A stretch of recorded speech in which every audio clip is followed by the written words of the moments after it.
What is the meaning of metro city? मैंने सुना है दिल्ली एक मेट्रो सिटी है, मुंबई एक मेट्रो सिटी है, तो आखिर क्या मीनिंग है मेट्रो सिटी का?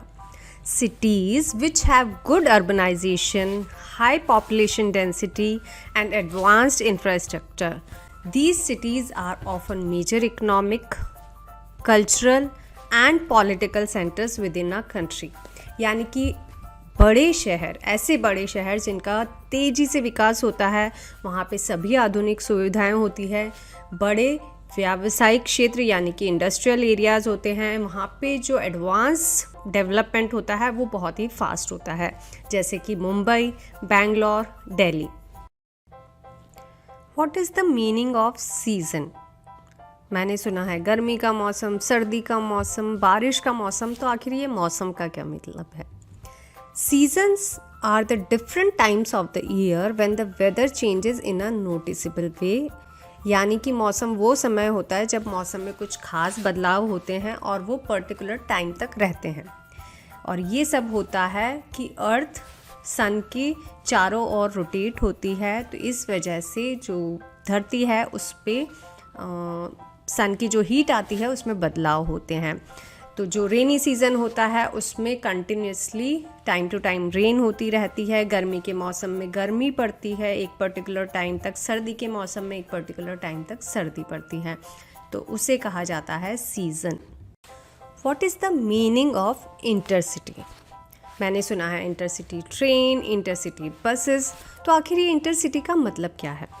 Intercity refers two things that happen और एग्जिस्ट बिटवीन सिटीज़। यानी कि इंटरसिटी का मतलब है जो एक शहर से दूसरे शहर के बीच में होती है, जैसे कि इंटरसिटी ट्रेन जो होती है वो मल्टीपल शहरों के बीच में रुकते हुए जाती है। ऐसे ही इंटरसिटी बसेस जो मल्टीपल सिटीज़ को कनेक्ट करती है। तो जब भी दो या दो से ज़्यादा शहरों के बीच की बात होती है तो उसे इंटरसिटी कहा जाता है। What is the meaning of intercity? मैंने सुना है इंटरसिटी ट्रेन, इंटरसिटी बसेस, तो आखिर ये इंटरसिटी का मतलब क्या है? Intercity refers two things that happen और एग्जिस्ट बिटवीन सिटीज़। यानी कि इंटरसिटी का मतलब है जो एक शहर से दूसरे शहर के बीच में होती है, जैसे कि इंटरसिटी ट्रेन जो होती है वो मल्टीपल शहरों के बीच में रुकते हुए जाती है। ऐसे ही इंटरसिटी बसेस जो मल्टीपल सिटीज़ को कनेक्ट करती है। तो जब भी दो या दो से ज़्यादा शहरों के बीच की बात होती है तो उसे इंटरसिटी कहा जाता है। What is the meaning of planetarium? Planetarium is a place where you can explore the night sky and learn about stars, planets and galaxies. यानी कि प्लानिटेरियम वो प्लेस है जहाँ पे आप नाइट स्काई को, स्टार्स को, प्लैनेट को और गैलेक्सीज़ को एक्सप्लोर कर सकते हो, वो भी आसमान में जाए बिना।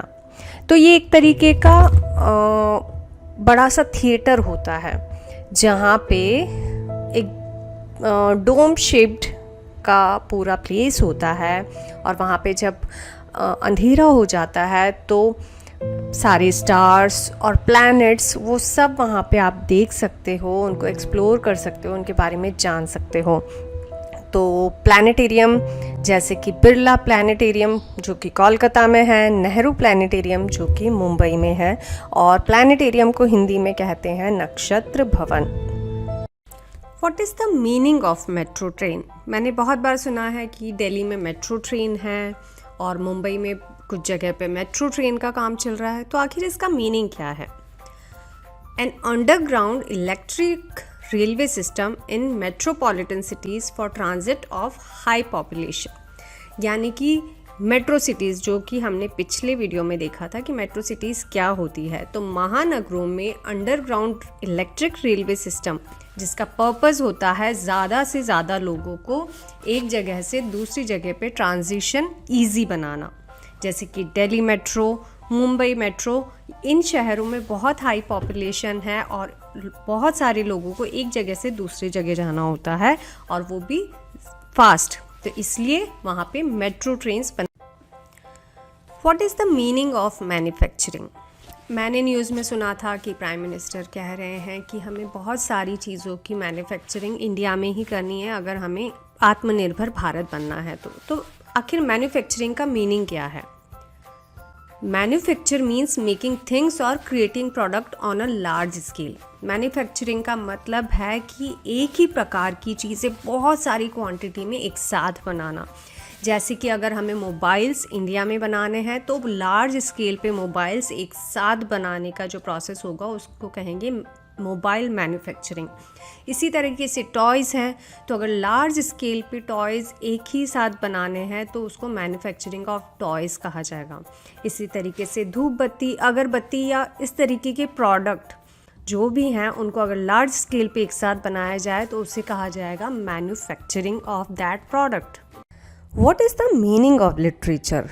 लिटरेचर यानी कि साहित्य। Literature is everything which is written in the form of poems, short stories और stories।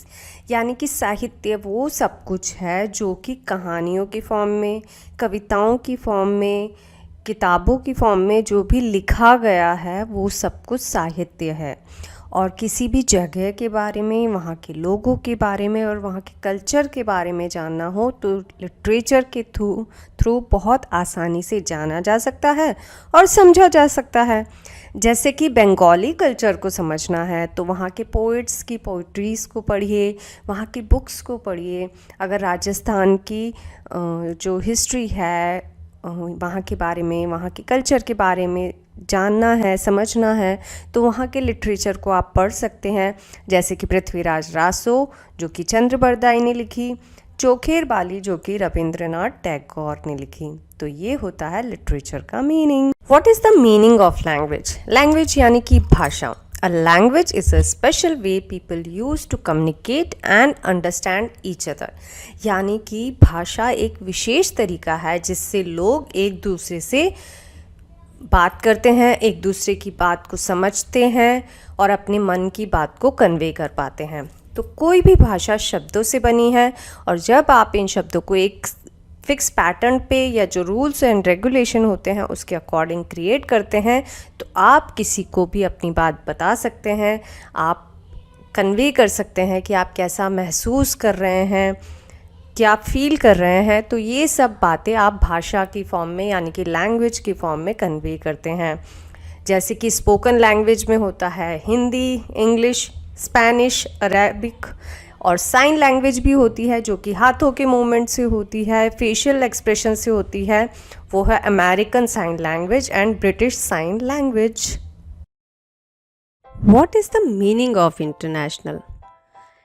आखिर इंटरनेशनल का क्या मीनिंग है जब ये यूज़ में लेते हैं कि इंटरनेशनल फ्लाइट या फिर इंटरनेशनल लॉ इन्वॉल्विंग 2 और मोर कंट्रीज़। यानी कि जब 2 या 2 से अधिक देश शामिल हों, यानी कि एक राष्ट्र से दूसरे राष्ट्र के बीच में कुछ एक्टिविटी हो रही हो तो उसे कहा जाता है इंटरनेशनल या फिर अंतर्राष्ट्रीय।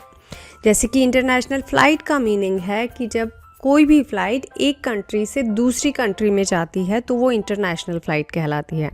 इसी तरीके से इंटरनेशनल लॉ, जब कोई भी लॉ एक से ज़्यादा कंट्रीज़ पे अप्लाई होता है, यानी कि जो रूल्स एंड रेगुलेशंस है वो मल्टीपल कंट्रीज़ पे एप्लीकेबल होते हैं तो उसे फिर इंटरनेशनल लॉ कहा जाता है। तो जब मल्टीपल कंट्रीज़ की बात होती है तो इंटरनेशनल वर्ड यूज़ में आता है। What is the meaning of industry? मैंने सुना है woollen industry, school industry, hospital industry. तो आखिर ये इंडस्ट्री का मीनिंग क्या है? A industry is a group of business that make और सेल सिमिलर प्रोडक्ट और सर्विसेज। यानी कि उद्योग का मतलब है, इसको हिंदी में कहें उद्योग, तो उद्योग का मतलब है किसी खास क्षेत्र में भारी मात्रा में सामान बनाना या सेवाएं देना। जैसे कि अगर हम स्कूल इंडस्ट्री की बात करें तो सभी स्कूल्स पढ़ाते ही हैं, बट जब सारे स्कूल्स मिलकर के कंबाइंडली उनको कहा जाएगा तो उसे कहेंगे स्कूल इंडस्ट्री। इसी तरीके से हॉस्पिटल इंडस्ट्री, तो सभी हॉस्पिटल बीमारों को ठीक करने के लिए काम में आते हैं, तो बट सभी हॉस्पिटल्स को जब एक साथ मिला दिया जाएगा तो उसे कहा जाएगा hospital industry. What is the meaning of export? To send goods to another country for sale. यानी कि कुछ चीज़ों को, प्रोडक्ट्स को या फिर सर्विसेज को एक कंट्री से दूसरी कंट्री में बेचा जाए। यानी कि कोई भी चीज़ इंडिया में अगर बेहतर बनती है, यहाँ पे कुछ ऐसी सर्विसेज है जो हम बेहतर देते हैं, कोई मेडिकल सर्विस है जैसे कि सॉफ्टवेयर सर्विसेज हैं, अगर वो चीज़ें हमारी कंट्री में बेहतर होती है और ज़्यादा क्वांटिटी में है, जो यहाँ के लोगों की डिमांड है उससे ज़्यादा क्वांटिटी में है, तो फिर वो हम दूसरे देशों को बेचते हैं।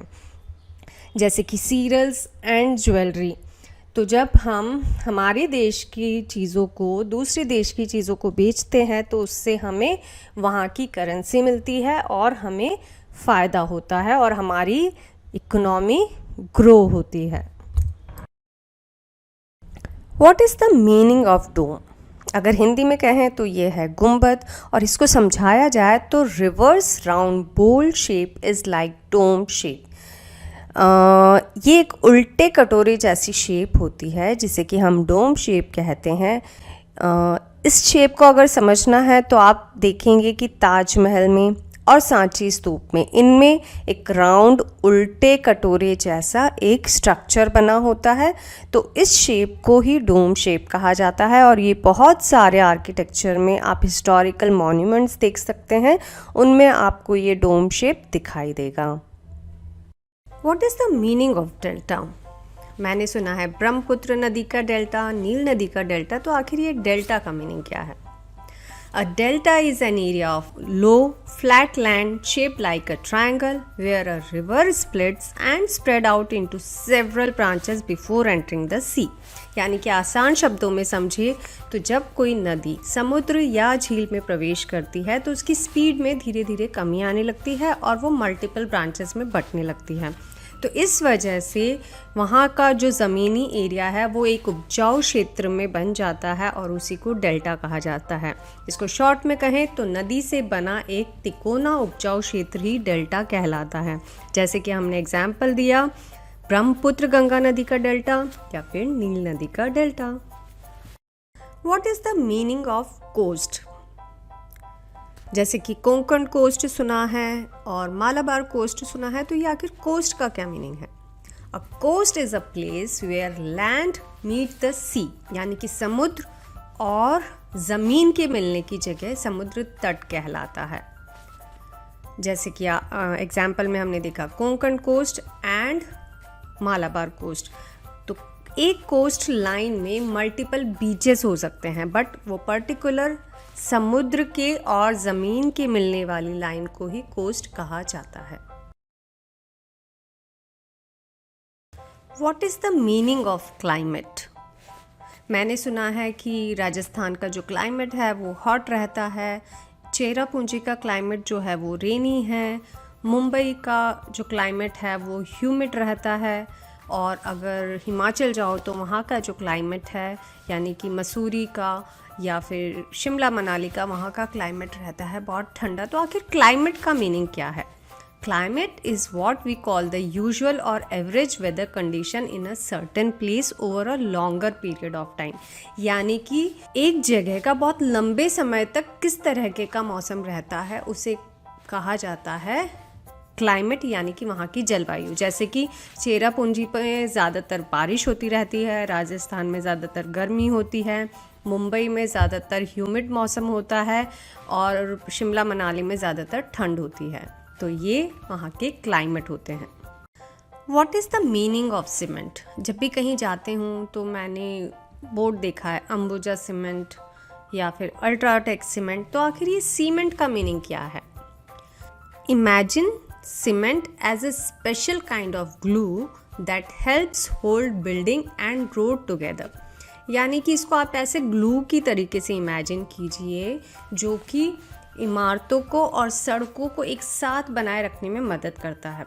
या फिर इसको ऐसे समझिए कि ये एक ऐसा पाउडर है जिसको अगर पानी के साथ मिक्स किया जाए और इसको जब ईंटों के बीच में लगाया जाता है तो ये ईंटों का स्ट्रक्चर बनाने में, कोई भी बिल्डिंग को बनाने में, मजबूत बनाने में हेल्प करता है।